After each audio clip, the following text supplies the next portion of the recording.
સુરત શહેરના અડાજણ અને ખડોદરામાં આજથી 15 વર્ષ પહેલા ફિલ્મી ઢબે લૂંટની ઘટનાઓને અંજામ આપનાર 30,000નો ઇનામી લૂંટારો છેવટે ક્રાઇમ બ્રાન્ચે તેને લખનૌથી ઝડપી પાડ્યો છે.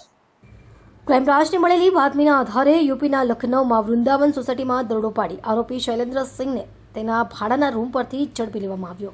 આરોપી છેલ્લા 15 વર્ષથી ફરાર હતો અને તેના પર રૂપિયા 30,000નું ઇનામ જાહેર કરાયું હતું. પોલીસના જણાવ્યા મુજબ આરોપી અત્યંત શાતિર છે. વર્ષ 2010માં લૂંટ કરી ફરાર થયા બાદ તેણે પિતાનું નામ બદલીને પોલીસને ગેરમાર્ગે દોરી હતી. જોકે તાજેતરમાં પકડાયેલા તેના સાથી અતુલસિંહ ઠાકુરની પૂછપરછમાં તેનું સાચું નામ તેની સાચી ઓળખાણ સામે આવતા ક્રાઇમ બ્રાન્ચ તેના સુધી પહોંચવામાં સફળ રહી.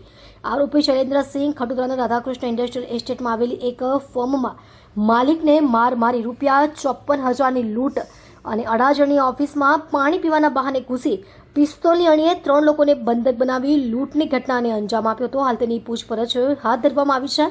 આ લૂંટારાની ધરપકડ સાથે પોલીસે 15 વર્ષ જૂના કોલ્ડ કેસનો પર્દાફાશ કર્યો છે.